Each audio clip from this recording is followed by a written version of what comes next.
that Monday, Ubani. Well, as it is, many had thought that since Mr. Emefiele had been granted bail, the next thing should be for him to be moved to the Ikoyi Correctional Center pending the perfection of his bail. But then it appears the DSS is bent on taking him again into custody. What do you make of this development, sir? Thank you. I'm just hearing you now. I wasn't hearing before now. Sometimes it gives me goose pimples to imagine the kind of people that occupy some positions in government agencies, especially the security agencies. This is DSS that has actually had Emefiele in their custody for the past other 2 months now, a month plus. And they managed to obey the court order today after several orders have been made by the court in bringing him to the court to charge him for what they now consider to be illegal possession of firearms. And after all the noise that were made by DSS that they have allegation of him being a terrorist or sponsoring or financing terrorism in Nigeria as part of the charges, they were asking the court to, to give them permission to arrest him before now. And now you came up with the issue of firearms, illegal possession of firearms, and I understood that he has even a license, but the license has expired. So that is the charge they have brought before the court. And the man he has been charged for a bailable offense, for God's sake.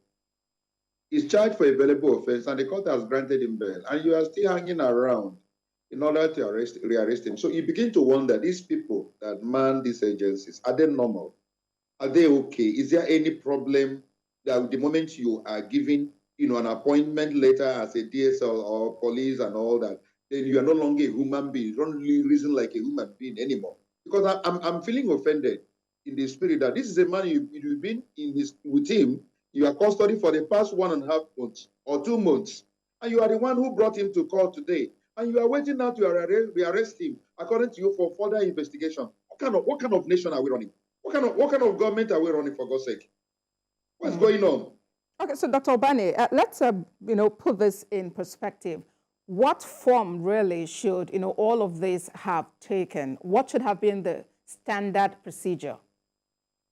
Thank you very much for this brilliant question. I know that in criminal jurisprudence, when somebody is alleged to have committed an offense, and I have said it several times, especially in your television, your esteemed television, that the proper thing that I always see in other nations is that the security agencies would have completed almost 90 or 98% of the investigation and are very, very sure of their evidence that they will assemble against the accused person before they now go in for arrest and they rein in that individual. And by the time they rein in that individual, the next thing is for the individual to make a statement, whether denying most of those evidences they have against him or agreeing.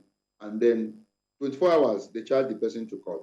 If you see that evidence is very overwhelming, most times you enter into a plea bargain. That is what goes on in societies that I know that are civilized, and that's how they operate with their criminal investigation. But in Nigeria, it is the other way around. You arrest somebody and you now begin to fish for evidence. And that is why it takes them pleasure, that is pleasure they derive, in keeping accused persons in an indefinite detention. You arrested this man and you are alleging so many things against him. For almost 1 solid month, a month plus, you were not able to get any evidence against him, which means you did not do any investigation, you did not carry out any security or intelligence gathering information about this particular accused person. You are alleging that this is what he has committed. And you kept him for almost 2 months. And you have succeeded now in charging him for a lesser offense, which I consider, very, very careless, charge, because there is no way you can get him convicted in that offense. And then he has been bailed. The next thing you are doing is that you are waiting, you are laying a siege on the court in order to rearrest him, in order to continue your investigation, for God's sake. That is not the procedure. The procedure is that you would have done all your investigation, rein him, arrest, and then charge him to court. That is the standard procedure that I have observed in all nations that are civilized. And we should join those nations that are civilized in the way we handle criminal investigation and prosecution, for God's sake. Okay, Dr. Ubani. Now, should, this news, this thing we're hearing be true, should it, really come to pass that Mr. Emefiele is rearrested, what are the possibilities? What is likely to happen? Now he has been granted bail. So what I expect DSS to do is to vacate the court and allow, as the court has directed, because the instruction of the court is that he should not be taken into the custody of DSS anymore. He should go to the correctional center, pending the time they will perfect the bail condition. That is what the court has said.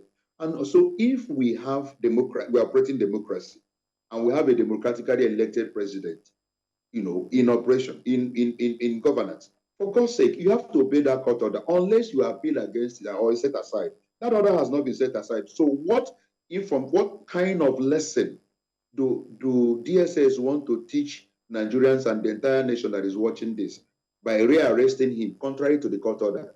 The order has been that he has been granted bail in so condition, with a like sum of 20 million and all that. Yes. So why will you now want to rearrest him? Will that not be a violation of the order?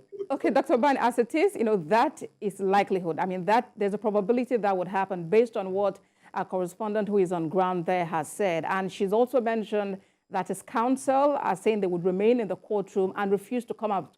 But how much longer will they be able to occupy the courtroom because they are trying to avoid the siege being laid by the DSS operatives? So what really could happen? Should his counsel seek some kind of relief from the court such that the DSS do not pick him up? Or how exactly can this play out?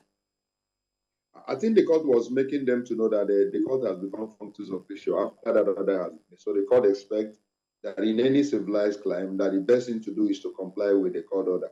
But a judge also that has feeling can also, after he has finished hearing all other cases, can ask them to come. What is the issue? And then the public IDSS will have a counsel. The prosecutor will be available. What is the issue? I have made an order that this man should be granted bail. And this is where he should be, pending the time he's going to perfect his bail condition. So what is going on? Why do you want to rearrest him? So he may be able to get information from DSS or why they want to rearrest him, because they have no reason to do that. So I think that the judge, if he really wants to go further, in order to help persuade the prosecutor to back down from this illegal action they want to take, I say, look, I don't expect you guys to do this.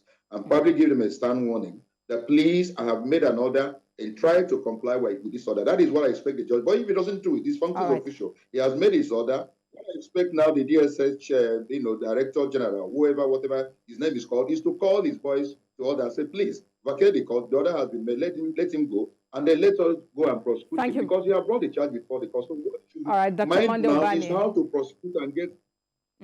Thank you very much for sharing your thoughts with us on this issue.